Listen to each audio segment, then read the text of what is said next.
Assalamualaikum and good day everyone. My name is Zulfakir bin Saadi and I am a master student in project management at OUM Bintulu. Today I'm gonna present you one of my assignment for the topic safety, health and environmental management.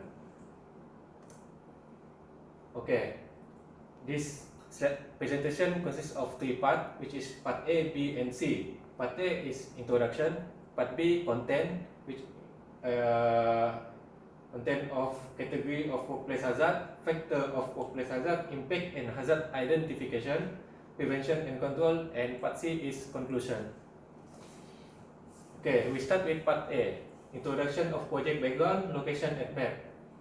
The project title is to supply and install sewage pump system at Mukah Power Generation. MPG is a coal-fired power plant which is only subsidiary of Sarawak Energy located at Mukah, Sarawak. The nature of activity of MPG is to generate electricity. Okay, the project is mainly to install the permanent sewage pump system at 5 critical pit locations inside MPG. The pit location is at slurry pump pit, condenser pit unit 1, condenser pit unit 2, seawater pump outlet header valve, and seawater pump outlet hydraulic pit. Okay, why we do this project? Water accumulated at the pit location is unable to be diverted or removed efficiently. Second, rental of portable pump is expensive. Third, portable pump is inside pit is not reliable. And finally, pumping the processed water to the monsoon drain is against the DOE regulation. Okay, this is the picture of the slurry pump pit. This slurry pump pit and this is sewage pump A and B. This project already complete commission on June 2018. Okay, condenser pit unit 1 here. Condenser, this is the sewage pump system. This condenser pit unit 2. The sewage pump system installed, and then we divert the water into bottom edge hopper to ensure we follow the DOE regulation, not into the monsoon drain anymore. Okay, seawater pump outlet hydraulic pit and seawater pump outlet header pit. Okay, this is where Mukah Power Generation are. At Sarawak, this is Mukah Power Generation. This is the layout of the Mukah Power Generation and location of the pit. Number 1 is slurry pump pit. Number 2 and 3 condenser pit unit 1 and 2. Number 4 and 5 is seawater pump outlet header pit and outlet hydraulic pit. Okay, part B content. Category of workplace hazard. We categorize the workplace hazard into first, safety or physical hazard, which consists of slip, trip and fall, movement of people or vehicle, pressurized system or piping, mechanical hazard and machine safeguarding, nearby rotating equipment, fire hazard, working at height, electrical hazard, sharp object and corner, heat stress and noise hazard. As you know, the work area is very noisy inside the power plant. And then second, ergonomic hazard. Poor posture, improperly adjust workstation, frequent lifting, awkward movement, non-stop work, and even PPE if we share the PPE. Ergonomic more into the movement body of the people. Environmental hazard, smelly pit, work inside the pit, and then rain. Rain may, because work area may expose with rain because there's no proper wall at that area. And then biological hazard, inside the pit there is some animal, snake, insect, which can cause biohazard. Fifth, chemical hazard, mineral dust. Mineral dust we talk here is coal dust because MPG is using coal to supply the energy. And then loop oil and contaminated work wool. And finally, psychosocial. Here it involves stress and violence because tax schedule worker may get stressed. Okay, we move into factor of workplace hazard. First factor is ourselves, people. Our knowledge, experience, and most importantly, competency. And then work state, and then whether we are work on shift, office hour, and then motivation of work, and then communication among us in doing work.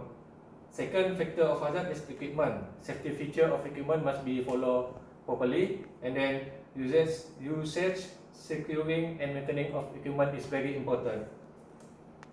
Third, material. How we handle, store and dispose must be according to manual and follow the regulation, safety and the environmental regulation. Environment, workplace condition and weather itself. And finally, process, workflow and work sequence may contribute to hazard as well. And then we move into impact and hazard identification. First, impact. Impact of hazard at this work, if it happen, it can cause safety and health issue, quality downgrade, sustainability cannot be maintained, financial problem, time, delay of work, reputation of MPG itself if hazard accident or incident happen. And then this is the breakdown of some of the impact if accident or incident happen. Casualty, property damage, business interruption, financial loss, environmental contamination, loss of confidence in the organization, fine and penalty by DOE or OSH, lawsuit, noise, vibration, heat stress, chemical, biological, ergonomic, psychosocial, like what I mentioned before. And then we move to hazard identification. Hazard identification we can do before, during and after work. Okay, hazard identification technique that we use here is inspection at workplace. In MPG, we do regular inspection, we do site visit, and then job hazard analysis. We must be compiled together with PTW, preliminary investigation, analysis of accident and incident occur. We check at other plant if similar project been done before, and then potential accident factor. Prevention and control of workplace hazard. To effectively control and prevent hazard, employers should involve worker, identify and evaluate options for controlling hazard, use a hazard control plan, develop plan with measures to protect workers during emergency and non-routine activity, evaluate the effectiveness of existing control. Okay, hazard control method. Identify control option, select control. This is more into the hierarchy of control. Develop and update hazard control plan. Select control to protect worker during non-routine and emergency. Implement selected control and follow up to confirm that control are effective. Almost the same like I mentioned previously. So this is hierarchy of control. Elimination, dislodge and popping out mud, seashell and debris inside the pit. Type substitution I didn't put here because we not using that. And then engineering control, isolation of power supply, redesign, isolation, hazard from any potential hazard nearby, barrier, dilution. And then we move to administration control. We use PTW, JSA, barricade the work, signage man at work, authorized personnel only, lotto, standby fire extinguisher, safety mat, hire competent person, safety briefing before work, supervising and training, job rotation, housekeeping, and take care of the hygiene.